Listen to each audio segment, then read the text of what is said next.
Administration যারা ছিল তাদের করতে হয়, রাজাকাররা ছিল অনেকেই তো করতে হয়। শুধু 5 জনের করে এটা শেষ করে দিলে তাহলে জিনিসটা অসম্পূর্ণ থেকে যাবে না? না, ওনারা যে একদম বেছে বেছে 5 জনের কথা বলছেন আমি সেটা বলছি না। মোটামুটি আমার ধারণা যে নেতৃস্থানীয় যে 4-5 জন 7 জন যে কজনই আছেন না কেন, তাদের বিচারটা হলে হবে কি, একটা এক্সাম্পল, একটা উদাহরণের সৃষ্টি হবে। এই উদাহরণকে বেসিস করে অনেক অপরাধের বিচার আমরা কঠোরভাবে করতে পারবো। বিশেষ করে ভবিষ্যতে করবে কে? কোর্ট, আমাদের নরমাল কোর্টে করতে, হ্যাঁ সেটা করতে পারেন। কিন্তু ঘটনা আমার যেটা মনে হয় সেটা হলো কি, শুধুমাত্র 5 জন 7 জন 10 জন না, যদি করতে হয় তাহলে একটা প্রসেস স্টার্ট করতে ভালো করতেন আর কি। যদি বঙ্গবন্ধু জাতির পিতা করতেন তো খুবই ভালো হতো। এরপরে যদি শেখ হাসিনার নেতৃত্বে 5 বছর ক্ষমতা ছিলেন, তারাও শুরু করেন নাই, করতে পারলে ভালো হতো। এরপরে খালেদা জিয়া তো তাদের সাথে কম্প্রোমাইজই করেছেন। খালেদা সরকার তো যুদ্ধ না, শুধু খালেদা যে কম্প্রোমাইজ করেনি, আমার কাছে যেটা মনে হচ্ছে আর কি, আমার কাছে যেটা মনে হচ্ছে 75 পরবর্তী যে আওয়ামী লীগের রাজনীতি, সেখানে অনেকটাই, শুধু আওয়ামী লীগ বলে কেন, আওয়ামী লীগ বলুন, বিএনপি বলুন, মাঝখানে জাতীয় পার্টি ছিল, তাদের সাথে জামায়াতের একটা অলিখিত সমঝোতা ছিল, যার ফলে হয়েছিল কি যে এই জামাতের বিরুদ্ধে কথা বলতে। তাহলে কে বিচারটা করবে? এখন তো ধরেন এই সরকার তো অস্থায়ী সরকার, হয়তো আর 2 মাস আছে, তারা ইলেকশন দিয়ে চলে যাবেন। অ্যাপারেন্টলি তাই মনে হচ্ছে, যদিও আমরা অ্যাম্বিশন দেখছি না। আমি জিয়াউর রহমানের সঙ্গে চাকরি করেছি, জিয়াউর রহমানের সময়। জিয়াউর রহমান মার্শাল অ্যাডমিনিস্ট্রেটর থেকে পরে প্রেসিডেন্ট হলেন নিজে, সেই জাতীয় কোনো সম্ভাবনা মঈন আহমেদের তো দেখছি না। অ্যাটলিস্ট সেই প্রসেসটা শুরু করে নেই তো, না করলে এরা আছেন 2 মাস কি 3 মাস অ্যাজ ফর এক্সাম্পল। তো এর মধ্যে বিচার করে শুরু করার আগেই তো এদের ক্ষমতা শেষ। তাহলে আমাদের কি পরবর্তী রাজনৈতিক সরকারের জন্য অপেক্ষা করা ভালো? যেহেতু তত্ত্বাবধায়ক সরকার বিচার বিভাগকে আলাদা করে দিয়েছেন, সেহেতু সেক্টর কমান্ডার্স ফোরামের এই যে উদ্যোগ, তাহলে তারা যদি কোর্টে পৌঁছায়, তাহলে ভবিষ্যতে যদি কোর্টে পৌঁছাতে সরকারের দরকার কি? আপনি কোর্টে যান, কোর্টে যে আপনি বিচার প্রক্রিয়াটা শুরু করেন। না, এই প্রক্রিয়ার সমর্থন বা না সমর্থন, আপনি সরকারের সমর্থনটা এই কারণে প্রয়োজন, কারণ এখন জরুরি অবস্থা চলছে। সেক্টর কমান্ডার্স ফোরাম যেটা আশা করছেন সেটা হচ্ছে জনসংযোগ। জনগণ যে একটা জিনিস ভুলে গেছিল, তাদের আবার মনে করিয়ে দেয়া যে এই যুদ্ধ অপরাধীরা কেউ না, আমাদের বাংলাদেশেরই লোক। আই এম নট শিওর এটা কতটা গণভিত্তি পাবে, কারণ মানুষ ভুলে গেছে। আর দ্বিতীয় কথা হলো, এই যদি মনে করেন ভুলে গেছে, তাহলে কেমনি করে শুরু করবেন? আর যদি মানুষের ওই রকম অনেকেরই আছে যাদের ফ্যামিলির লোকজন মারা গেছে, যেমন এখানে একজন মুক্তিযোদ্ধা থাকেন, ওনার 4টা ভাই মারা গেছেন, উনি এখানে চলে এসছেন। তো উনি যেহেতু যায় ওইখানে একটা বাংলাদেশ গভর্নমেন্টের সরকারের বিরুদ্ধে শো করে দেয় বা সেটা করতে পারেন। করতে পারলে সেই প্রসেসটা কত দূরে এগোবে আই হ্যাভ এ ডাউট।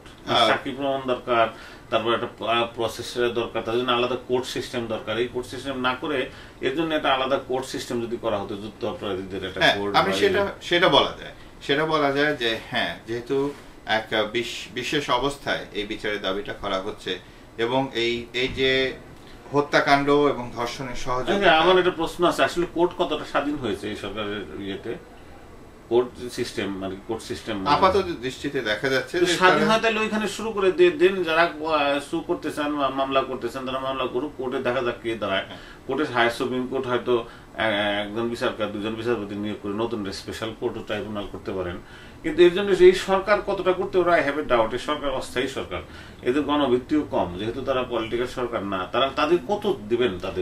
তারা এই কারাপশনের বিরুদ্ধে ফাইট করতেছে, দ্রব্যমূল্য বৃদ্ধির জন্য তারা ব্লেম ফাইট করতেছে, আবার এডিশনাল একটা ঝামেলা দিতে চান দেন। কিন্তু এটা ঝামেলা বলে এড়িয়ে যাওয়ার সুযোগ নেই, কারণ এটা আমাদের জাতীয় স্বার্থের সাথে। কোর্টে যাই শু করেন, কোর্টে স্টার্ট করুক একটা প্রসেস। এটা সরকারের কি আসে যায় না। এই যে কিছুদিন আগে পর্যন্ত সেক্টর কমান্ডার্স ফোরাম যে একটা অনুষ্ঠানের আয়োজন করা হয়েছিল আর কি, সেখানে পুলিশের আইজি একটা নিষেধাজ্ঞার মতো জারি করেছিলেন। উদাহরণ হিসেবে বলা হয়েছিল যে আইন শৃঙ্খলার অবনতি হতে পারে এমন আশঙ্কায় আমরা এই অনুষ্ঠানটা হতে দিচ্ছি না, পরে যে করে হোক, হয়তো প্রধান উপদেষ্টার হস্তক্ষেপে এই অনুষ্ঠানটা করা হয়েছে। জানি না ঘটনা কি। তো হ্যাঁ, তাহলে একটা যুদ্ধ অপরাধী তো যারা একটা বাংলাদেশে সৃষ্টি হয়েছে, অপরাধ যারা করেছেন তাদের কিছু পানিশমেন্ট হওয়া উচিত। আর সেটাদের কোর্ট সিস্টেমে গেলে যদি সরকারের কি করার আছে, আই হ্যাভ এ ডাউট। সরকার ভেরি টেম্পোরারি সরকার, যদি তারা নির্বাচন দিয়ে সরে যান, আর যদি থাকেন তাহলে তো তাদের দায়িত্ব আছে। যদি এই সরকার দেখা গেল সামহাও নির্বাচন নামক একটা কিছু দিয়ে জিয়াউর রহমানের মতো অথবা পাকিস্তানের মোশাররফের মতো থেকে গেলেন, তাইলে তো ডিফারেন্ট ইস্যু। কিন্তু সরকার যদি না থাকে তাহলে very short time they have এই ট্রায়ালটা সৃষ্টি করার জন্য বলে আমার মনে হয়। হোক, তাও একটা শুরু হোক, একটা শুরু হয়। আপনি চাচ্ছেন এটা শুরু হোক, শুরুটা সরকার কিভাবে করবে? যারা ক্ষতিগ্রস্ত হয়েছে, যাদের বাপ মা মারা গেছে, ভাই বোন মারা গেছে, অথবা অন বিহাফ অফ গভর্নমেন্ট সাংবাদিক বা সামবডি ক্যান সু, সরকার এটার কি করার আছে? আমার তো আপনি বাংলাদেশের সাধারণ জনগণের পক্ষে, বাংলাদেশের পক্ষে, সাধারণ জনগণের পক্ষে, মুক্তিযুদ্ধের পক্ষে যে কেউ একজন কোর্টে যে মামলা দাঁড় করে দিলেই তো হয়ে যায়। তারপরে দেখা যাক কি দাঁড়ায়, সরকার কোন দিকে নিয়ে যাবে। সরকার যাতে বাধা না দেয়, এই জিনিসটা আমরা সেটা আপনাকে শুরু করে না দিলে বোঝা যাবে না তো বাধা দিবে কি না। অলরেডি বাধার কারণ হয়ে দাঁড়িয়েছে। একটু আগে আমি বললাম এখন যে পুলিশের পক্ষ থেকে আমরা কি এই সেটিং এ সরকারের কে বলবো, অনুরোধ করবো যে তোমরা যুদ্ধ অপরাধীদের বিচার যদি কেউ চায় তাহলে বিচারটা করার প্রসেস স্টার্ট করুক।